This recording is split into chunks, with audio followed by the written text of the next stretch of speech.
2021년 3월 13일자에 시행이 됐던 우리 무선설비 기사 제5과목에 해당되는 컴퓨터 일반 및 무선설비 기준 기출문제 해설을 진행하겠습니다. 21년도부터 24년도까지 새로운 출제 기준이 제시가 되면서 전자계산기 일반 과목이 컴퓨터 일반 과목으로 바뀌면서 출제되는 내용도 많이 변형이 된다라고 우리 안내를 했었습니다. 그래서 이제 새로운 출제 기준에 입각해서 이제 첫 회 시험이 이번에 1회차 시험이 되겠습니다.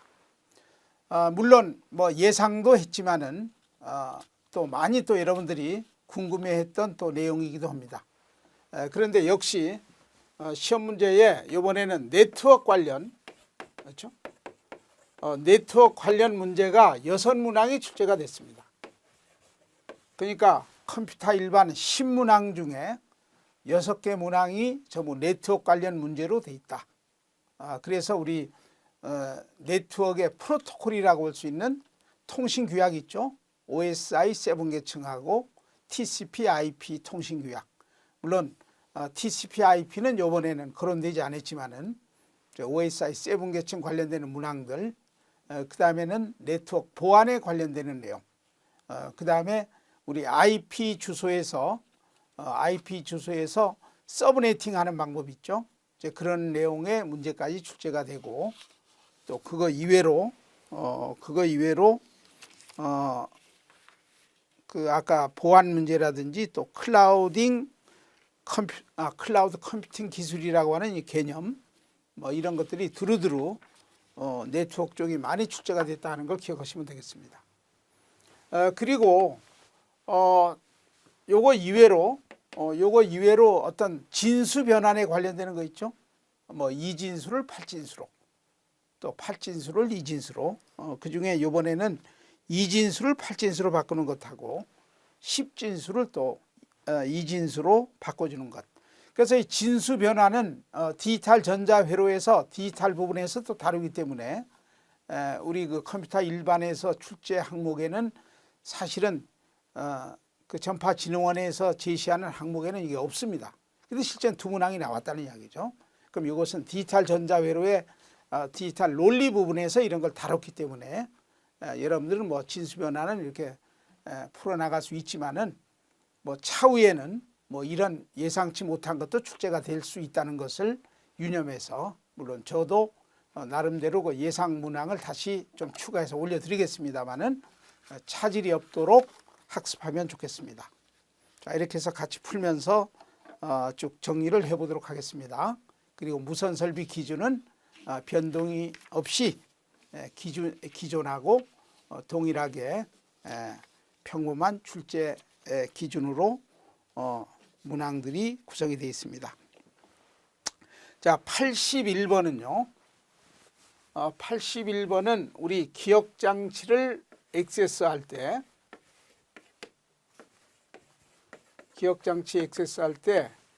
우리 기억장치에 그 뱅크라는 개념이 있죠. 그러니까 주기억장치를 이야기하는 겁니다. 어떤 명령이라든지 데이터가 저장되는 주기억장치, 주기억장치 그 뱅크. 이 뱅크라는 것은 어떤 메모리의 블럭을 이야기하는 거죠. 메모리 블럭. 이 뱅크를 하나의 동일한 뱅크로 운영하는 게 아니고 물리적으로 이렇게 분리된 여러 뱅크로 이제 운영을 하게 되면, 그렇죠? 여러 뱅크로 운영하게 되면 그 어떤 순차적인 어떤 프로그램의 순차적인 그 명령들이, 그 순차적인 주소의 그 명령들이 그 안에 저장이 돼 있는데, 이것을 여러 뱅크에 이렇게 뱅크를 여러 뱅크로 분할해서 이제 운영을 하게 되면 그때는 다양하게 기억장치를 효율적으로 액세스할 수가 있다, 그런 뜻이 되겠습니다. 이런 기법을 우리는 메모리 인터리빙이라고 이야기하는 겁니다. 그러니까 동일한 하나의 뱅크만 운영하게 되면 어느 하나의 뱅크에 만약에 액세스를 하고 있을 때는 뱅크의 그 다른 부분을 별도로 이용을 못하게 되는 겁니다. 그래서 이런 뱅크를 이제 분산시켜서 분리시켜서 운영하는 그런 기법, 그것을 메모리 인터리빙이라고 이야기하는 거죠. 메모리 인터리빙. 메모리 인터리빙 기법이 사용하는 이유가 뭡니까? 이것이 81번 첫 번째 문항이 되겠습니다. 그래서 이것은 메모리를 효율적으로 사용해서 액세스하는 처리 속도를 높여나가기 위해서 그런 겁니다. 그러니까 4번이 가장 옳은 답이 되겠죠. 그 명령들이 메모리 액세스할 때 충돌되는 것을 막기 위해서 그렇다. 그러니까 메모리 시스템의 액세스를 효율적으로 하기 위해서 그렇다. 그렇죠? 그럼 액세스 하는 그 처리 속도가 또 향상이 된다. 그런 뜻이 되겠습니다. 그래서 아까 이야기했던 것처럼 이 분리된 그 뱅크를 운영해 나가는 기법을 이야기하는 겁니다. 그러니까 81번은 4번이 되겠습니다. 자, 그 다음에 82번은 미들웨어라는 거 있죠. 미들웨어. 그렇죠? 우리 뭐 하드웨어, 소프트웨어 하는 것처럼 미들웨어 하는 것이 있습니다. 그래서 여기 지금 주어져 있는 것이 어떤 이러이러한 기능을 수행하는 프로그램을 무엇이라고 합니까? 이렇게 수행하는 소프트웨어를 무엇이라고 합니까? 이렇게 제시가 되어 있습니다. 그럼 여기서 주어져 있는 것은 응용 프로그램과 운영 체제, 그렇죠? 응용 프로그램과 운영 체제, OS라고 하죠. 운영 체제. OS의 중간적인 위치에 존재하는 소프트웨어이다. 그렇죠? 중간에 위치하는 소프트웨어를 미들웨어라고 이야기하는 것이다. 이렇게 정의할 수가 있는 겁니다. 이것이 미들웨어의 정의예요. 그렇죠? 그러니까 이게 좀 여러분들이 좀 생소하게 느껴질 수가 있겠습니다. 그러니까 이것은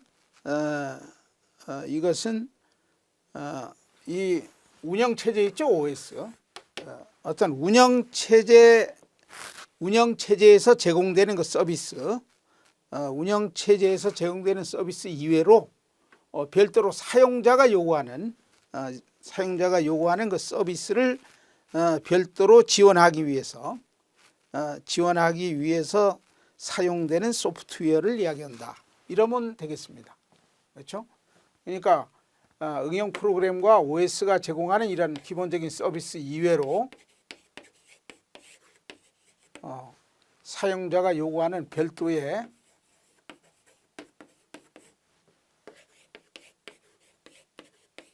서비스를 제공하기 위한 소프트웨어를 칭하는 것이 바로 미들웨어라고 이야기하는 것이다. 그렇죠? 그래서 82번은 4번이 답이 되겠습니다. 뭐 홈 네트워크 미들웨어라는 것도 있고, 뭐 DNB 미들웨어라는 것도 있고, 뭐 센서 네트워크 미들웨어 하는 것들이 있습니다. 그래서 이것은 그때 그 사용자들이 별도로 요구하는 어떤 사용자가 특정하게 요구하는 그런 서비스를 구현시켜 주기 위한 소프트웨어를 이야기하는 것이다. 이렇게 정의가 되겠습니다. 자, 83번은 네트워크 계층이죠. 83번은 네트워크 계층이니까 OSI 7 계층 중에 네트워크 계층은 3번 계층이죠. 물리 계층, 데이터 링크 계층, 그다음에 네트워크 계층. 그렇죠? 3번 계층을 이야기하는 겁니다. 그래서 네트워크 계층에서 전달되는 데이터 전송 단위는 뭡니까? 우리가 피어 투 피어 통신이라고 하죠. 계층 간의 통신, 2계층끼리 통신, 3층은 3층끼리, 4층은 4층끼리 통신. 그러려면 층마다 사용되는 전송 단위가 일치가 돼야 되는 겁니다. 그래서 이 프로토콜이라고 하는 것은 층마다 적용되는 통신 규약을 프로토콜이라고 하는 거죠. 동위 계층 간의 통신 규약을 프로토콜이라고 하는 거예요. 그래서 동위 계층 간에 그러니까 여기는 3번 계층이 되겠죠. 3번 계층 간에 통신하기 위해서 사용되는 전송 단위를 PDU라고 하는 겁니다. 프로토콜 데이터 유니트라고 이야기를 해요. 그래서 3번 계층끼리 통신하기 위해서 전송되는 PDU는 패킷입니다. 패킷. 3번 계층은. 또 2번 계층에서 사용되는 PDU는 프레임이죠. 프레임. 이게 다 했던 내용들입니다. 그 다음에 1번 계층에서 사용되는 PDU는 비트가 되겠죠. 비트. 그 다음에 전송 계층 4번 계층에서 사용되는 PDU는 세그먼트예요. 세그먼트. 그 다음에 상위 계층이라고 볼 수 있는 5번 계층 세션 계층, 6번 계층 표현 계층, 7번 계층 응용 계층. 이 상위 계층에서 사용되는 PDU는 메시지입니다. 메시지. 그중에 5번 계층은 레코드를 쓰기도 합니다. 레코드. 메시지를 공통으로 쓰기도 하고 5번 세션 계층은 PDU를 레코드를 쓰기도 한다. 이런 아주 통신규약의 기본적인 것이 출제가 됐습니다. 자, 그 다음에 84번에 OSI 참조 모델에서 네트워크 계층은 3번 계층이죠. 네트워크 계층은 3번 계층입니다. 그러면 여기에 TCP/IP TCP/IP 그 모델에서는 7개 계층이 4개 계층으로 협소화 된 것이 TCP/IP입니다. 그 중에 TCP/IP 계층에서는 몇 번 계층에 해당되느냐면 인터넷 계층에 해당되는 거죠. 2번 계층이 인터넷 계층입니다. 그래서 TCP/IP의 4개 계층의 제일 밑에 하위 계층이 네트워크 액세스 계층이라고 하고 그게 바로 OSI7 계층에는 1번 계층과 2번 계층이 합해져서 만들어진 것이고 그 다음에 인터넷 계층이라고 하는 이 계층은 OSI7 계층의 네트워크 계층하고 동일하게 형성이 되는 계층이 되고 그 다음에 이제 전송 계층, 전송 계층도 동일하죠. 동일합니다. 전송 계층. 그 다음에 OSI의 상위 계층 5, 6, 7 세 개 계층은 TCP/IP에서는 네 번째 제일 위에 존재하는 응용 계층으로 합해진 그런 구조를 갖고 있는 겁니다. 그러니까 84번은 1번 인터넷 계층, IP 계층 이렇게 풀 수가 있겠죠.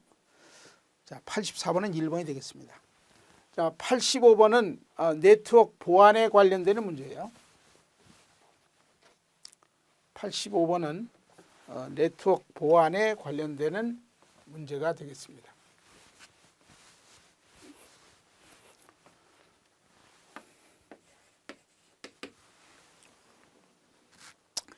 자, 송신 측에서 만들지도 않은 메시지가 수신 측으로 전송하는 문제가 발생했다. 그럼 이러한 네트워크 보안 위협은 무엇이라고 정의하고 있습니까? 그러니까 보내지도 않는 것이 수신 측에서 나타났다 그 말이지. 이런 가짜 정보가 전송되는 것을 위조라고 합니다. 위조. 4번이 답이에요. 근데 변조라고 하는 것은 그 내용이 변경된 걸 이야기하는 겁니다. 그렇지? 없던 것이 갑자기 생기는 것은 위조지만은 변조는 다른 내용으로 변경시킨 정보가 전송되는 위협 요소를 변조라고 하는 거예요. 그 다음에 가로채기라고 하는 것은 하드웨어나 소프트웨어를 파괴시키거나 단절시키는 그런 위협 요소를 정의하는 겁니다.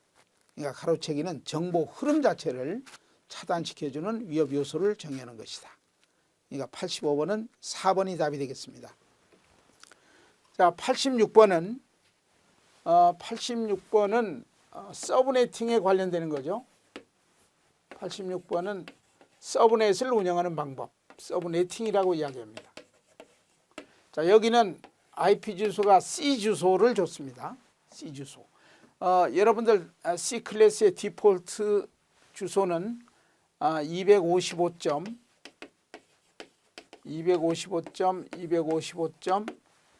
그 다음에 호스트 비트가 8비트로 되어 있죠. 이것도 255 이렇게 되어 있는 겁니다.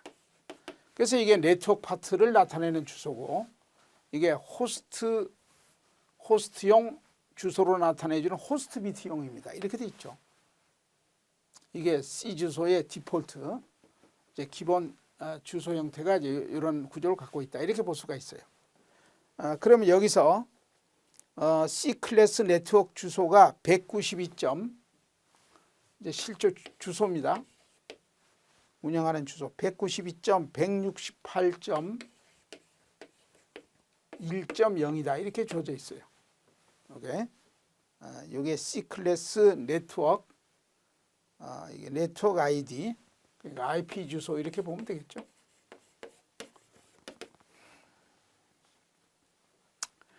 자, 그래서 이 서브넷 마스크 값을 결정하면 서브네팅이 되는 겁니다. 서브넷 마스크 값을 결정하면 서브네팅이 되는 거예요. 그러니까 지금 여기 8비트 있죠. 여기 8비트. 여기 8비트를 한번 표기를 해보면, 자, 이거는 0이죠. 이건 1이고. 그럼 1이니까 8비트. 여기는 어떻게 되나요? 0000 00 하나, 둘, 셋, 넷, 다섯, 여섯, 일곱, 여덟 이렇게 되겠죠. 이게. 그렇죠? 요거는 192 이진수로 표현하면 되고, 요거는 168 이진수로 표현하면 되는 겁니다. 그러니까 이건 1이니까 전부 0이고 뒤에 1 하면 되겠죠. 이건 전부 0이 되겠죠. 0. 0이 8비트입니다. 하나, 둘, 셋, 넷, 다섯, 여섯, 일곱, 여덟. 이렇게 되는 IP 주소가 있다 이 말이지. 그렇죠? 자, 이렇게 주어져 있는 주소에서 서브넷 마스크 값이 255.255.255.248. 그렇죠? 그럼 서브넷 마스크 값을 한번 써보겠습니다. 여기 서브넷 마스크 값. 그러니까 이 호스트 비트 중에 몇 비트를 중간 줄기 주소로 올려서 쓰겠다 그 말이죠. 그럼 그게 이제 중요한 여기 관심사항이 되는 겁니다. 그러니까 서브넷 마스크 값은 요 IP 주소 요 네트워크 파트는 그대로 쓰겠다 이 말이죠. 그러니까 마스크 비트는 그대로 쓰겠다 할 땐 전부 1이라는 비트를 정해 놓는 겁니다. 그럼 여기 엔드 연산을 하는 거니까. 그렇죠? 엔드 연산을 행하게 되는 거니까. 그럼 1을 쓰면 그대로 내려오겠죠, 이제. 이 네트워크 주소는 그대로 쓰겠다 이 말이니까 192.168점 이거 전부 1이죠. 1이니까 1 곱하기 1이 1이 되니까 이건 1이 됩니다. 10진수 이렇게 되겠죠.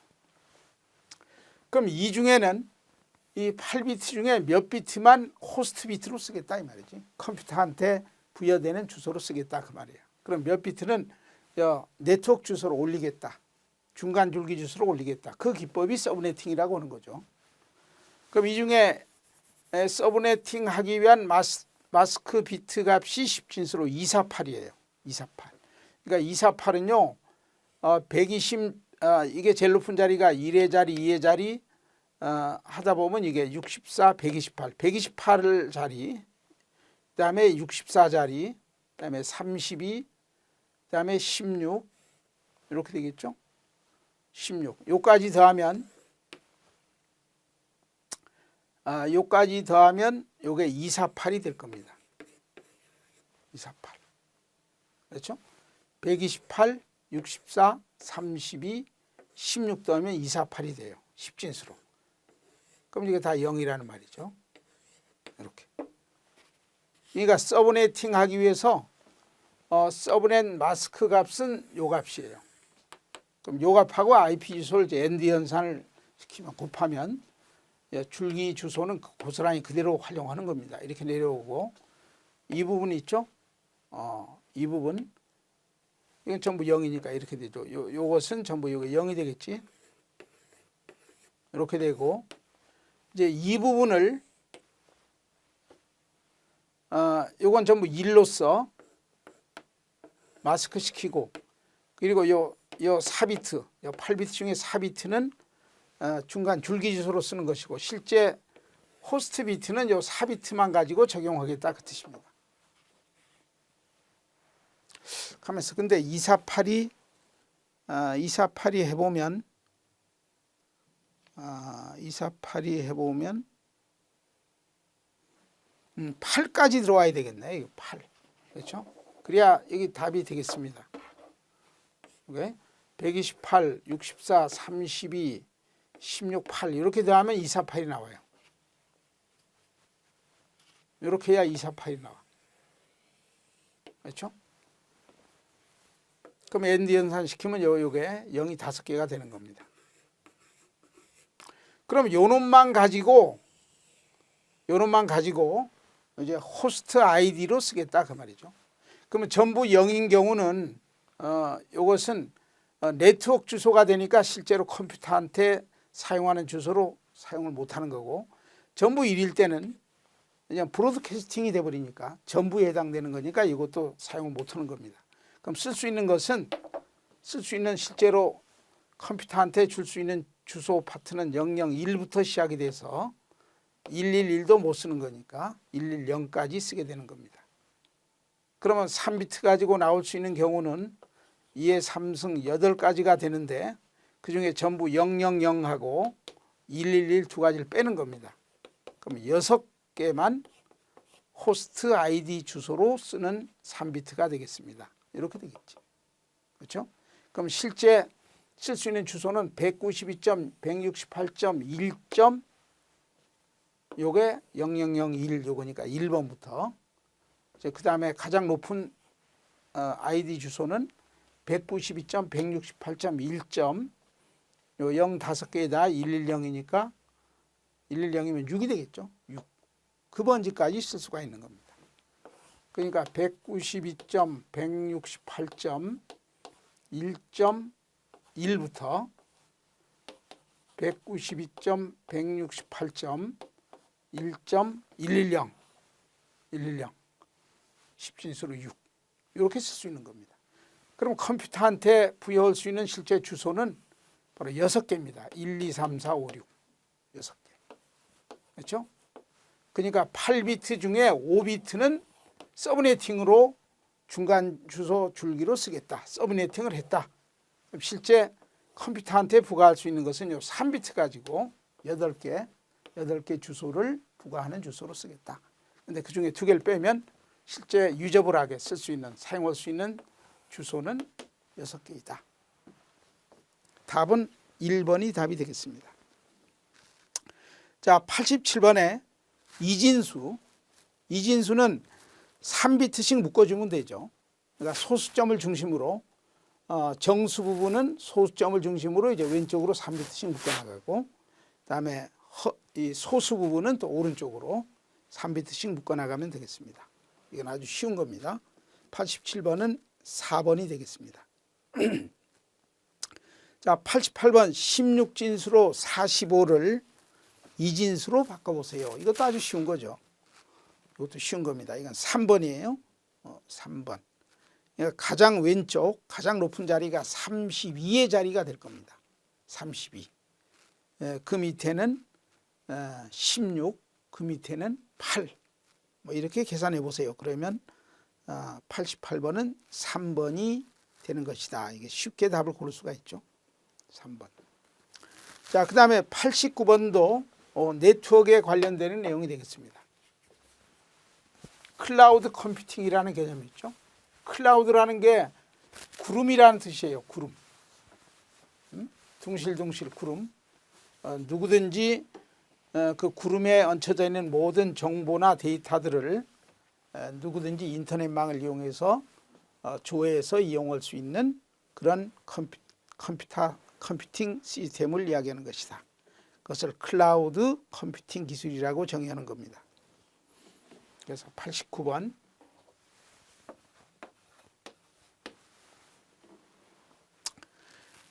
자, 이것은 여러분들 뭐 이론할 때도 같이 쭉 예상 문제도 풀었지만 개인 PC에 내가 정보나 뭐 데이터를 저장해 놓으면 내가 항상 그것을 이용할 수가 있겠습니다.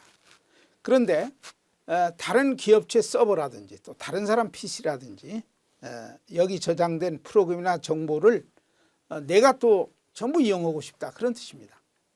그러면 개인 PC에 저장되어 있는 정보나 어떤 데이터뿐만 아니라 또 기업체에서 운영하는 그 기업체 서버에 저장되어 있는 프로그램이나 정보를 전부 누구나 인터넷 접속 가능해서 쉽게 조회할 수 있게끔 인터넷 중앙 컴퓨터에 저장을 해서, 그렇죠? 저장을 해서 언제나 어디서나 인터넷망을 이용해서 누구든지 이용자 중심에서 누구든지 조회해서 쓸 수 있는 이런 컴퓨터 환경을 클라우드 컴퓨팅이라고 정의하는 겁니다. 자, 그래서 이게 시초가 그 아마존 그 1번서부터 쭉 설명되는 이런 게 시초가 된 겁니다. 그래서 1번 맞고 2번도 맞고 3번도 맞습니다. 근데 4번이 틀린 이유는, 자, 한번 보죠. 클라우드로 옮겨간 형태의 네트워크라는 뜻으로 클라우드로 옮겨진 네트워크라는 뜻을 가지며 모든 사물에 칩을 집어넣어서 언제 어디서나 사물에 대한 사물 내부의 어떤 정보라든지 뭐 그 사물에 관련되는 어떤 다양한 기술이라든지 사물에 대한 인식 및 지혈을 할 수 있도록 구현한 컴퓨터 환경은 유비쿼터스라는 개념이에요. 이것은. 그렇죠? 하드웨어 칩을 내장했다는 말이니까 사물에 칩을 내장해 가지고 그 칩에 저장된 정보를 누구나 컴퓨터 가지고 그 정보를 활용할 수 있는 그런 컴퓨터 환경, 이것은 유비쿼터스의 개념을 이야기했다라고 볼 수 있습니다. 그래서 이게 칩을 넣었다 하는 말이 틀린 겁니다. 그래서 4번이 틀렸습니다. 이해할 수 있죠? 자, 그 다음에 90번에 클라우드 컴퓨팅의 서비스 유형과 적용 서비스의 연결이 맞지 않게 잘못되어 있는 항목은 어느 겁니까? 하는 이야기예요. 자, 이것은 90번이죠. 자, 90번에 1번은 IaaS 이렇게 주어져 있고, 요거. 그다음에 2번은 S로 시작이 됩니다. 앞에. 예? 그리고 3번은 P로 시작이 되죠. 요게 답이에요.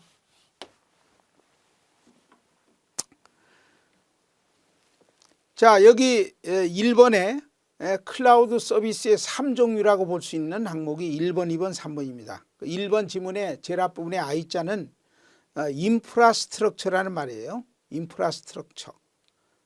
그러니까 어떤 인프라 레벨을 제공하는 서비스다. 거대한 그 수준의 그 정보를 제공하는 서비스라는 말이죠. 그 다음에 2번에 S로 시작되는 거 있죠. 여기 S로 시작되는 것. 이것은 S로 시작되는 것은 서비스로서의 플랫폼을 이야기하는 것이다. 서비스. 즉 서비스로서의 여기 S로 되어 있는 것. 그 다음에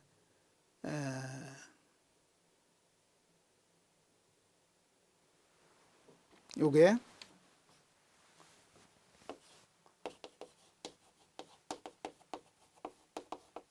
서비스로의 소프트웨어다 이 말이지. 그러니까 소프트웨어에 의한 서비스의 개념이다 그 말이고, 그냥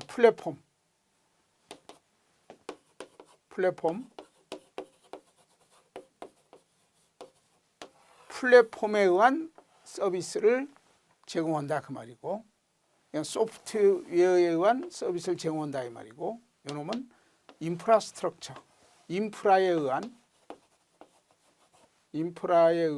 인프라로서의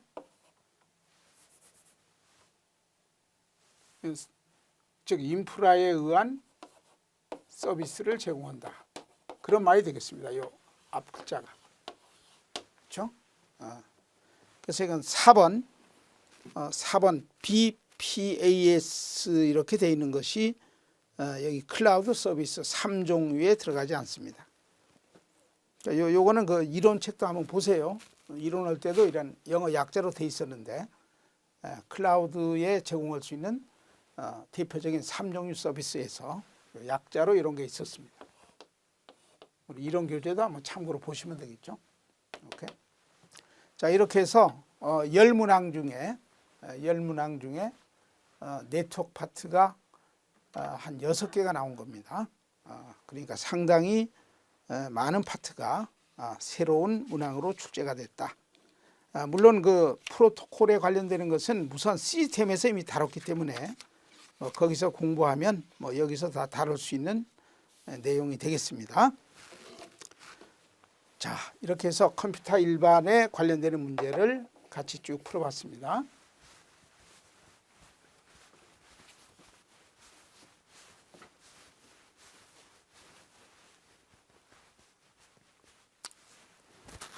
자, 무선 설비 기준에 관련되는 기출 문제를 또 풀어보도록 하겠습니다. 자, 무선 설비 기준은 특별히 변형되는 또 추가되는 그런 파트가 없기 때문에 기존에 출제되는 문항들 그런 유형으로 특별히 어렵지 않게 이렇게 출제가 됐다, 이렇게 예측을 할 수 있겠습니다. 자, 무선 설비 기준에 관련되는 거죠. 91번부터 시작이 되겠습니다. 자, 91번에 무선국의 정기검사. 무선국의 정기검사는요, 무선국에 대한 정기검사는 크게 나누면 두 가지로 볼 수가 있습니다. 하나는 성능검사라는 게 있고, 성능검사, 그리고 또 하나는 여기서 요구하는 대조검사라는 게 있어요.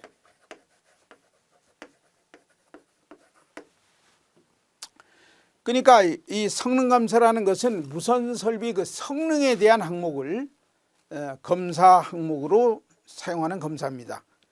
그러니까 공중선 전력은 얼마가 되는지, 사용하는 주파수는 어떻게 되는지, 또 점유 대역폭은 또 어떻게 되는지, 불효 발사는 어떻게 발사가 어떻게 되는 설비인지 그렇지 않은지, EIRP 시료 등방성 복사 전력은 어느 만큼 되는지, ERP 그런 전력은 또 어떻게 되는지, 이러한 실제 무선 설비 성능에 관련되는 항목을 검사하는 것을 이야기하는데, 여기 대조 검사라고 하는 것은 이런 실제적인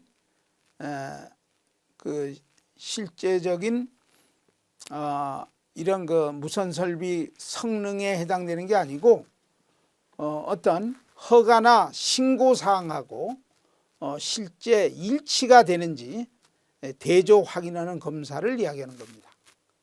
그러니까 시설자가 변동이 없는지, 또 무선 설비가 그때 신고할 때 그 설비와 변동이 없는지, 그리고 무선 종사자가 또 정상적으로 그 정해진 인원이 잘 배치가 되어 있는지, 그렇지 않으면 설치 장소가 무선 설비 설치된 장소가 또 변동 없이 잘 운영이 되는지, 이런 걸 검사하는 것이 대조 검사라고 볼 수 있겠습니다. 그러니까 91번은 4번 사용하는 밴드위스, 점유 주파수 대역폭은 성능에 들어가는 겁니다. 그래서 그것은 성능 검사 항목이니까 4번이 틀렸습니다. 자, 그 다음에 92번에 전력선 통신 설비의 주파수 대역과 고주파 출력을 마켓짝 지어놓은 항목이 어느 겁니까? 전력선 통신 설비, 그렇죠? 전력선 통신 기술이 PLC라고 하죠. 그렇죠? 전력선 통신 설비, 우리 전기선 있죠. 한국전력으로 220V에 60Hz의 교류 전압을 받을 때 전기선을 통해서 우리가 받는 겁니다. 그렇죠? 콘센트로부터 220V 60Hz 교류를 받는 거 아니에요? 그래서 그 라인을 통해서 데이터 통신을 하는 그런 통신 기술이 전력선 통신 기술, PLC라고 하는 겁니다. 그럼 이러한 통신에 소요되는 통신 설비가 전력선 통신 설비라고 볼 수가 있겠습니다. 그래서 이 전력선 통신 설비에서 사용하는 주파수 대역하고 통신 설비의 주파수 대역과 또 고주파 출력이 옳게 정의되어 있는 것을 고르세요 하는 이야기입니다. 그래서 이것은 9kHz 이상 30MHz 이하까지 주파수를 다루고, 또 출력은 10W 이하를 적용하는 이런 전력선 통신 설비로 정의하고 있는 것이 바로 설비 기준의 전력선 통신 설비라고 정의하는 겁니다. 그렇죠? 그러니까 92번은 1번이 답이 되겠습니다. 자, 그 다음에 93번은 이런 통신 설비 이외로 그러니까 바로 92번에 풀었던 전력선 통신 설비 이외로 전파 응용 설비, 산업용 전파 응용 설비는 고주파 출력이 몇 와트를 초과하는 경우에는 과기부 장관의 허가를 받아야 됩니까 하는 이야기예요. 그렇죠? 그래서 이 고주파 9kHz 이상인 고주파 전류를 발생시키는 설비를 이야기하는 겁니다. 여기서 이야기하는 전파응용 설비는 고주파 9kHz 이상인 이 고주파 전류를 발생시키는 설비에서 출력 전력이 50W를 초과하는 고주파 출력을 사용하는 설비는 반드시 허가를 받아야 되는 겁니다. 50W 초과부는 그렇습니다. 초과하는 경우는 그래요. 그래서 4번이 답이에요. 자, 그 다음에 94번은 위탁 운용과 공동 사용. 그렇죠. 무선 설비를 효율적으로 쓰기 위해서 무선 설비를 소유하고 있는 소유자가 다른 사람한테 위탁 운용을 하게 한다든지, 그렇죠? 그렇지 않으면 공동 사용.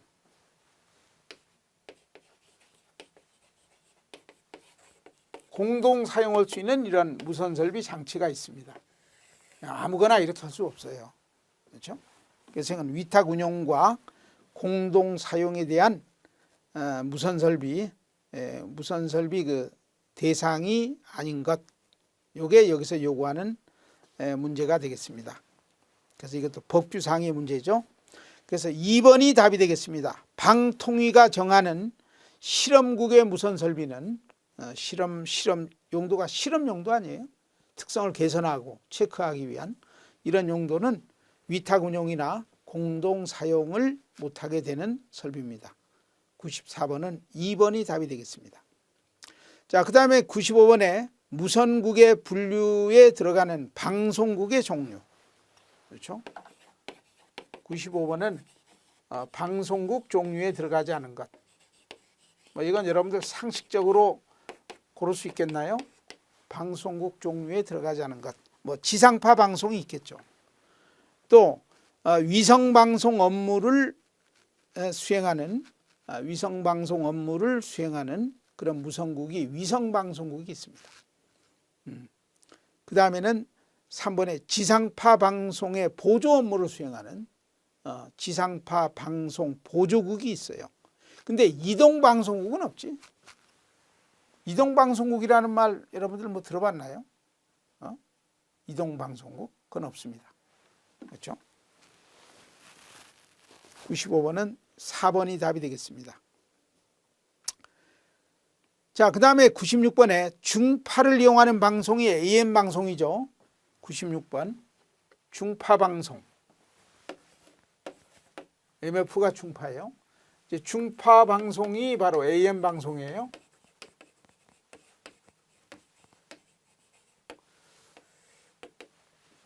그래서 이 중파 대역에다가 이제 음성이라든지 이걸 실어가지고 이제 보내면서 방송이 행해지는데, 이제 방송국의 송신 안테나에서 이제 퍼져나가는 발사하는 이제 강한 전파로 인해서 다른 전파와의 간섭이 일어나는 영역을 블랭킷 에어리어, 줄여서 에리어라고 합니다. 블랭킷 에리어.